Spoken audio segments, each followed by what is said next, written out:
the topic of this live stream traveling, because you've been on both sides of the legal services equation, if you will, law firm and corporate. Many attorneys probably would never take that risk. Do you consider yourself to be a risk taker? No, absolutely No. not. I'm the most risk adverse person you'll probably ever meet. For me, it was more about where I was in my career. I felt like I had been doing e-discovery for over 10 years at a large law firm. I felt like I was at a point in my life where I really knew what I was doing when it came to e-discovery, and I felt like I could offer more. So staying at a law firm, I didn't feel like there was a lot of opportunity there for me to expand what I wanted to do in the space. So I decided actually right before COVID in 2019, I thought I would start looking for a job. And then COVID happened and I thought, no, I'm going to stay where I am. Things are too risky right now. And then little did we know that the market would boom during COVID. I decided shortly after that to actually start looking. Definitely risk averse.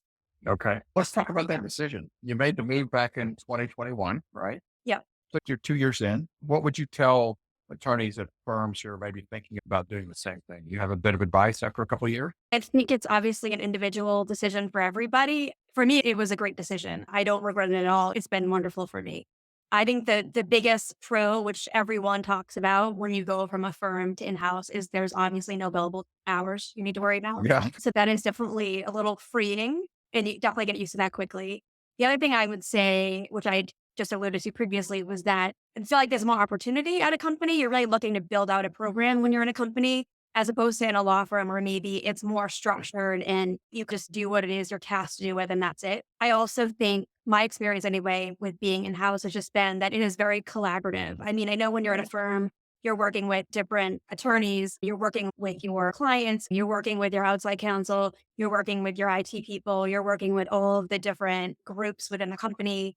And everyone, at least in my company, has been wonderful as far as collaborating on things. But the other side of that, those are the pros. I would say the cons, and again, I work in a large company, so I don't know if this pertains to smaller companies, but it has been very tricky to understand our business units, who does what, who do I go to when I need something. And I will say that a friend of mine, when I was leaving Wilmer, she said to me, you need to get comfortable with being uncomfortable when you're in house. And I didn't really fully appreciate what she meant by that. Yeah. But it's true that when you go in house, you just don't know really anything and you need to learn. And then once you think you know something, you find out, well, I don't actually know who I need to go to for that. So you really need to find people that are within the company willing to help you navigate. What size staff do you have there or folks that you work with? So our legal department, it really varies. And say the legal department that I work most with, there are about give or take 15 of us that work pretty closely together. But that's just in the North America office that sits in Waltham. Okay. And for those who don't know, would you describe Fresenius and what business you're in? Sure. So we are in the dialysis space. We're a vertically integrated company and we are the largest provider of those services. It's a healthcare company. It's great. I mean, not only is the job enjoyable, but we're actually doing good work and work that matters. Appreciate you sharing all the pros and cons. That advice is great. And of course, it applies to going corporate in general. Since Yeah. you're focused on e-discovery, what differences have you found there? So I would say maybe one of the biggest things I didn't expect was a little bit of confusion. I think when you're at a law firm, a lot of people or most people that you're dealing with know what e-discovery is and what it is you do.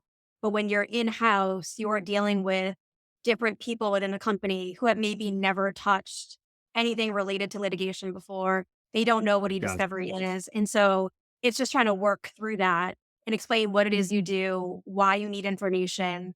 I have been confused with IT before. I had someone call me and ask me to reset their password. And I was like, that don't do that. At the same time, I've called people to ask for things and they're not the right people. So it's just learning. But that's one of the hurdles. The other big change is more a switch in the way that I think is just about the expense of everything. When I was at Wilmer, I was a senior staff attorney. Although I saw some of the bills, I wasn't involved with doing the budgets. I wasn't concerned about the bills we got from our vendors or from anyone. It wasn't on my radar because I wasn't in charge of that. And now being in a company, trying to oversee the e-discovery practice, the money is one of the biggest factors, right? We're trying to reduce expenses wherever we can, but also put out the best work that we can and get the best result. And so it's been a little bit of a mind shift for me to adjust to that way of thinking, just really having to think about the budgets with everything I do and still doing good work and trying to be efficient with things. I didn't appreciate that going in, how much of a factor that would be.